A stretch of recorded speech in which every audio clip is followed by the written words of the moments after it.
बिस्मिल्लाहिर्रहमानिर्रहीम, अस्सलाम वालेकुम। Welcome to my channel R herbal world. और आज हम इस चैनल पर आपके लिए एक मुसफ़्फ़ी खून सिरप बना रहे हैं। बाज़ार से भी मिल जाते हैं, अच्छी अच्छी कंपनीज़ के बहुत ही बढ़िया किस्म के शरबत आपको बने बनाए मिल सकते हैं। अगर आप घर पे बनाना चाहते हैं तो जितने भी इंग्रेडिएंट्स यहाँ पर दिखाए जा रहे हैं, उनका जो तरीक़ाकार है वो सारा आपको दिखाएंगे। इंसानी जिस्म में बैरूनी तौर पे जो भी इन्फेक्शंस ज़ाहिर होते हैं, उनको अंदरूनी तौर पर किल करने के लिए ये कड़वा किस्म का एक शरबत तैयार हुआ है। और इसमें जितने भी इंग्रेडिएंट्स हैं वो आपको उनकी अफादियत के साथ उनके नाम समेत आपको बताए जा रहे हैं। गौर से देखिए, ये दिखा रहे हैं आपको जी। इसमें पहला जो इंग्रेडिएंट जाने वाला है वो है पनीर रोटी।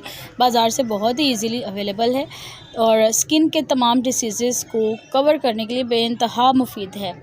और ये जो है ये है खजूर।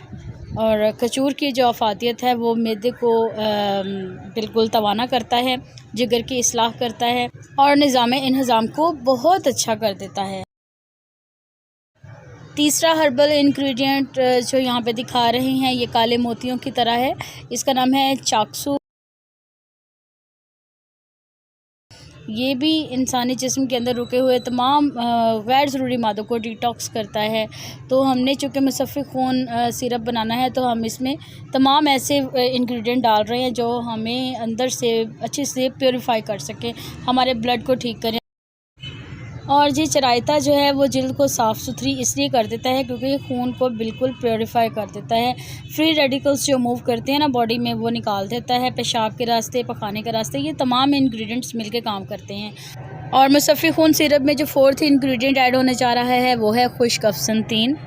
इसका अहम काम मौसम के मुज़र असरात से इंसानी जिस्म को बचाना है और क़ुव्वत मुदाफ़त को पैदा करना और बहाल रखना है। ऐसे अफराद जिनकी हड्डियों में बुखार बैठ जाता है, बुखार अच्छे से बाहर नहीं निकल पाता और बार बार बुखार होता रहता है, जिसकी वजह से वो हड्डियों की टीबी तक में मुब्तला रहते हैं, तो इंशाल्लाह ये शरबत उनके लिए भी बहुत मुफीद होगा। अब इस शरबत को पकाते हुए हम थोड़ा सा मीठा सोडा ऐड करेंगे। तो मैंने ये पैकेट वाला मंगवा लिया और साथ इसमें जाएगी चीनी। चीनी आपने हस्ब ज़रूरत लेनी है। हमारी तकरीबन 1.5 किलो चीनी लग गई थी। अब ये जितनी भी इंग्रेडिएंट्स हैं ये सब बराबर वज़न में हैं। ये हमने 3-3 तोला चीज़ें ली हैं। तो इसमें हम डालेंगे तकरीबन 2 किलो पानी। ये 2.5 किलो की बाल्टी है जिसमें 2 किलो पानी डाला हुआ है और इन चीज़ों को उसमें कर देंगे, यानी भिगो देंगे। ओवरनाइट इसको भीगा रहने देंगे। और इसमें एक चीज़ है खजूर, जो कि काफ़ी सख्त होता है, उसे थोड़ा सा दरदरा करके इसमें ऐड करेंगे। तो अब इन तमाम हर्बल इंग्रेडिएंट्स को रात भर पानी में भिगोए रखेंगे और सुबह एक बर्तन में डाल के तकरीबन 3 उबाल आने तक इसे पकाएंगे।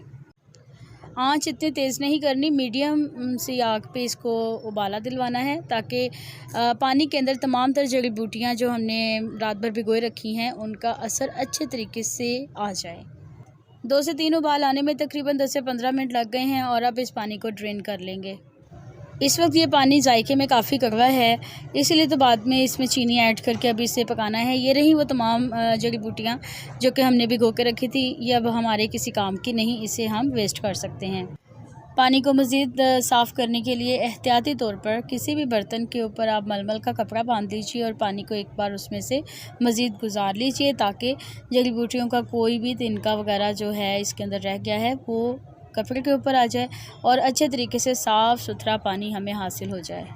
तो चलिए जी, अब फ्लेम को दोबारा से ऑन करते हैं और जड़ी बूटियों में से जो हमने पानी हासिल किया है रात भर भिगोने के बाद और बॉयल करने के बाद भी साफ़ सुथरा पानी जो हासिल कर लिया है उसे देगची में डाल के चूल्हे पर चढ़ा दें और इसमें पानी के मुताबिक जितना भी हमें हासिल हुआ है उसके मुताबिक चीनी ऐड कर लें। हमारी तकरीबन 1.5-2 किलो चीनी इसमें लग गई थी, फिर भी इसमें जो हल्की कड़वाहट बची है वो इसलिए कि चीनी में वो ताकत नहीं है, लेकिन हमारे जो ये जड़ी बूटियाँ हमने सेलेक्ट की हैं इसमें बहुत ताकत है। ये अपना जायका कभी भी ख़त्म नहीं कर सकते। जिस तरह करेला पकने के बाद बताता है कि मैं करेला ही हूँ, ये मुसफ़्फ़ी खून शरबत ऐसे डायबिटिक पेशेंट्स के लिए भी बहुत मुफीद होगा जिनके पैरों पे ज़ख़म हो जाते हैं और टांग काटनी पड़ती है या जिस्म के किसी भी हिस्से पे ज़ख़म हो गया हो जो ठीक ना होता हो, हील ना होता हो, वो सब लोग इस शरबत को बना के पी सकते हैं। गुर्दों में इन्फेक्शन के बायस पेशाब के मसले शुरू हो जाते हैं, मसाना ख़राब हो जाता है, तो ऐसी सूरत हाल में यही शरबत कारगर रहेगा। ये अब मैं दिखा रही हूँ आपको मीठा सोडा, और ये उस वक्त डालेंगे जबकि इससे आधा घंटा हो चुका हो पकते पकते, और इसके बाद ये ऐसी मैल कुचैल ऊपर आनी शुरू हो जाएगी जिसे उतारना बहुत ज़रूरी होगा। जब खून की ख़राबी की वजह से जिल्द के ऊपर धदर, चंबल और थोड़े फिंसियाँ निकलनी शुरू हो जाएँ, धब्बड़ और पित्त वगैरह बन जाए, और ख़ास तौर पे जो गढ़ बनते हैं, गढ़ जो है ना वो बड़े ख़तरनाक और तकलीफ़ होते हैं, तो ये निशानी होते हैं कि खून में ख़राबी है। तो बस फिर ये इस तरह का मुसफ़्फ़ी खून शरबत तैयार कीजिए और फ़ायदा उठाइए। ऐसी ख़वातीन जो माहवारी में कमी बेशी का शिकार हों और उनके अंदर अठरा का इन्फेक्शन मौजूद हो जिसकी वजह से बच्चा ज़ाया हो जाता हो, तो वो ये शरबत बिला झिझक इस्तेमाल कर सकती है। याद रहे कि शरबत को बहुत ज़्यादा गाढ़ा नहीं कर लेना, क्योंकि हमने इसको पानी में ऐड करके घोल के नहीं पीना जिस तरह के चाय में शीरी वगैरह पीते हैं, बल्कि मरीज़ की उम्र के हिसाब के मुताबिक चम्मच में उसको मिक़दार के मुताबिक दिया जाएगा। लीजिए, मुसफ़्फ़ी खून शरबत हम सब के लिए तैयार है, और बहुत ही ओरिजिनल इसका पैटर्न मैंने आपको बताया है। मिलते जुलते नाम और मिलते जुलते इश्तिहार बाज़ार में भी इस तरह के मिलते हैं, और यकीनन उनका भी उतना ही फ़ायदा होता है। चाहें तो बाज़ार से लें, चाहें तो ईज़ी टू मेड घर में बनाएं। पूरा का पूरा तरीका आपको बता दिया गया है। वीडियो को एडिट ज़रूर किया गया है, लेकिन इसमें कोई भी ऐसा मरहला नहीं जो कि बहुत ज़रूरी था और हमने स्किप कर दिया हो। खून साफ़ करने वाला ये शरबत हर उम्र के अफराद के लिए यकसा मुफीद है।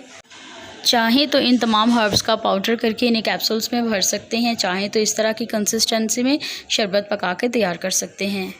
छोटे बच्चों के जिस्मानी इन्फेक्शन को ख़त्म करने के लिए हाफ़ टी स्पून दिन में 2 से 3 बार इस्तेमाल करवा सकते हैं, और तमाम बड़ों के लिए दिन में 3 बार 1-1 चम्मच भर के पिला सकते हैं। आप इस शरबत को तकरीबन 6 माह के लिए स्टोर कर सकते हैं। इसे फ्रिज में भी रखा जा सकता है और रूम टेम्परेचर पर भी ये ख़राब नहीं होगा। ये शरबत जायके में थोड़ा तल्ख़ ज़रूर है, लेकिन फ़ायदे इसकी बेशुमार है। छोटे बच्चे जब ज़्यादा मीठी चीज़ें खाना शुरू कर देते हैं तो उनके पेट में कीड़े पड़ जाते हैं जो मकद में ख़ारिज करते हैं, तो ऐसे बच्चों को ये शरबत ज़रूर पिलाएं। ये शरबत यकीनन एक अच्छे एंटीबायोटिक के तौर पे काम करेगा। इस शरबत को पीने के बाद मुँह का जायका थोड़ा सा तल्ख़ होगा, तो ठीक करने के लिए देसी घी की चूरी लाज़मी खाइएगा। इंशाल्लाह नेक्स्ट वीडियो के साथ हाज़िर होंगी। तब तक के लिए तबीबा रुखसाना सियालवी को इजाज़त दीजिए। अल्लाह हाफ़िज़।